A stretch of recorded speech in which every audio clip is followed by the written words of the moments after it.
കൂട്ടുകാരെ നമസ്കാരം. Arabian pulpy grape juice ആണ് ഇന്നത്തെ വീഡിയോ. വളരെ രുചികരമായ ഈ പാനീയം ബോൾ ഗ്രേപ്സ് ജ്യൂസ് എന്നും അറിയപ്പെടുന്നു. പൾപ്പി ഗ്രേപ്പ് ജ്യൂസ് ഉണ്ടാക്കുവാനായി 1/2 കിലോ മുന്തിരി എടുത്തിട്ടുണ്ട്.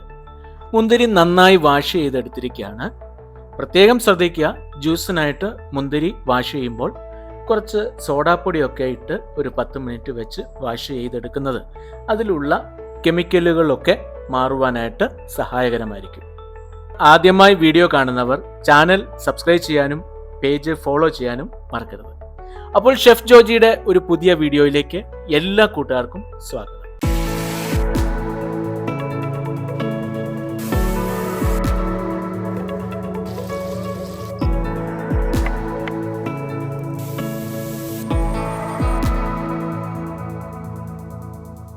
പൾപ്പി ഗ്രേപ്പ് ജ്യൂസ് തയ്യാറാക്കുവാനായി മുന്തിരി നമുക്ക് തിളപ്പിച്ചെടുക്കണം. അതിനായിട്ട് ഒരു പാത്രത്തിൽ 1/2 ലിറ്റർ വെള്ളമെടുത്ത് അതിലേക്ക് ഈ മുന്തിരി ഇട്ടതിന് ശേഷം അടുപ്പ് കത്തിച്ച് ഇത് തിളപ്പിച്ചെടുക്കാം. ഇപ്പോൾ ഈ മുന്തിരി നന്നായി തിളച്ചു വന്നിട്ടുണ്ട്. നമ്മൾ നോക്കുമ്പോൾ അതിൻ്റെ സ്കിന്നൊക്കെ പതുക്കെ വിട്ടുമാറി തുടങ്ങുന്നതായിട്ട് കാണുവാനായിട്ട് സാധിക്കും. ഈ സമയത്ത് നമ്മൾ ഈ മുന്തിരി മാത്രം ഇതിൽ നിന്ന് എടുത്ത് തണുത്ത വെള്ളത്തിലേക്ക് ഇത് മാറ്റുകയാണ്. അവിടെയും ഏകദേശം 1/2 ലിറ്റർ വെള്ളമാണ് എടുത്തിട്ടുള്ളത്. അരിപ്പ പോലുള്ള ഒരു തവി ഉപയോഗിച്ച് ഈ മുന്തിരി ഇതിൽ നിന്നും എടുത്ത് ഈ തണുത്ത വെള്ളത്തിലേക്ക് നമുക്ക് ഇട്ട് കൊടുക്കാം. ഇപ്പോൾ ഈ മുന്തിരിയെല്ലാം ഈ പാത്രത്തിലേക്ക് മാറ്റിക്കഴിഞ്ഞു. ഇനി നമുക്ക് ഇതിൽ നിന്നും ഈ പൾപ്പ് മാത്രം വേർതിരിച്ച് എടുക്കാം. ഇതുപോലെ സ്കിന്നെല്ലാം ഔട്ടായി ഇരിക്കുന്ന പൾപ്പ് മറ്റൊരു പാത്രത്തിലേക്ക് മാറ്റുകയാണ്. പൾപ്പ് എന്ന് ഉദ്ദേശിക്കുന്നത് മുന്തിരിയുടെ ഉള്ളിലുള്ള ആ മാംസ ഭാഗത്തിനെയാണ്. മുന്തിരിയിൽ നിന്നും സ്കിന്ന് വിട്ടു പോയിട്ടില്ല എങ്കിൽ നമുക്കിതുപോലെ കൈ ഉപയോഗിച്ച് ആ സ്കിന്ന് എടുത്ത് മാറ്റാവുന്നതാണ്. ഇപ്പോൾ ഈ മുന്തിരിയുടെ പൾപ്പെല്ലാം മറ്റൊരു പാത്രത്തിലേക്ക് മാറ്റിക്കഴിഞ്ഞു. അതുപോലെ ഈ പാത്രത്തിൽ അതിൻ്റെ സ്കിന്നെല്ലാം കിടപ്പുണ്ട്. അടുപ്പത്ത് നിൽക്കുന്ന ആ പാത്രത്തിലേക്ക് ഇപ്പോൾ ഈ സ്കിൻ ഉൾപ്പെടെയുള്ള ഈ വെള്ളം നമുക്ക് ഒഴിച്ചു കൊടുക്കാം.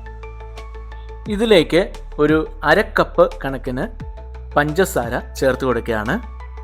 കൂടുതൽ പുളിയുള്ള മുന്തിരിയാണെങ്കിൽ കൂടുതൽ പഞ്ചസാര ചേർക്കാവുന്നതാണ്. 2 നുള്ള ഉപ്പ് കൂടി ഇതിലേക്ക് ചേർക്കുന്നുണ്ട്. ഇനി ഇത് നന്നായിട്ട് തിളയ്ക്കുവാനായിട്ട് വെക്കുകയാണ്. ഏകദേശം ഒരു 3 മുതൽ 4 മിനിറ്റ് സമയം വരെ ഇത് നന്നായി തിളപ്പിക്കണം. ഒരു 4 മിനിറ്റിന് ശേഷം തീ ഓഫ് ചെയ്ത് ഇത് അടച്ചു വെക്കുകയാണ്. ഇനി ഈ ജ്യൂസ് ഒരു ബോളിലേക്ക് അരിച്ചെടുക്കുകയാണ്. ഒരു തവി ഉപയോഗിച്ച് ഇത് നന്നായി അമർത്തി ഇതിലുള്ള ജ്യൂസ് എല്ലാം ആ ബോളിലേക്ക് മാറ്റുകയാണ്. ഇനി ഇതിലേക്ക് നമ്മൾ ആദ്യം മാറ്റി വെച്ചിട്ടുള്ള ഈ പൾപ്പ് ചേർത്ത് കൊടുക്കാം. ഇനി ഫ്രിഡ്ജിൽ വെച്ച് നമ്മളിത് തണുപ്പിച്ചതിന് ശേഷമാണ് ഉപയോഗിക്കുന്നത്. അപ്പോഴേക്കും ഈ ജ്യൂസിലുള്ള ആ മധുരമൊക്കെ ആ പൾപ്പിലേക്ക് നന്നായി പിടിക്കുകയും ഈ ജ്യൂസിനോടൊപ്പം ആ പൾപ്പ് കഴിക്കുമ്പോൾ നല്ലൊരു രുചി അതിന് ഉണ്ടാവുകയും ചെയ്യും.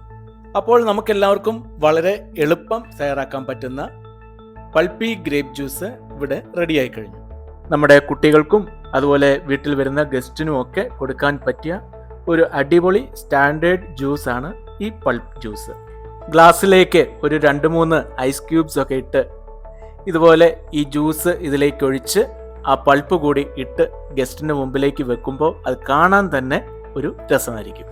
അപ്പോൾ ഈ വീഡിയോ നിങ്ങൾക്ക് എല്ലാവർക്കും ഇഷ്ടപ്പെട്ടു എന്ന് കരുതുന്നു. ഇഷ്ടപ്പെട്ടുവെങ്കിൽ ലൈക്ക് ചെയ്യാനും കമൻറ്റ് ചെയ്യാനും ഷെയർ ചെയ്യാനും മറക്കരുത്. ഷെഫ് ജോജി യൂട്യൂബ് ചാനലിലും ഫേസ്ബുക്ക് പേജിലും പഴയ ഒരുപാട് വീഡിയോകളുണ്ട്. അതൊക്കെ കാണുവാനായിട്ട് ശ്രമിക്കുക. അപ്പോൾ പുതിയൊരു വീഡിയോയുമായി ഉടൻ തന്നെ വരുന്നതായിരിക്കും. അതുവരേക്കും ബൈ ബൈ.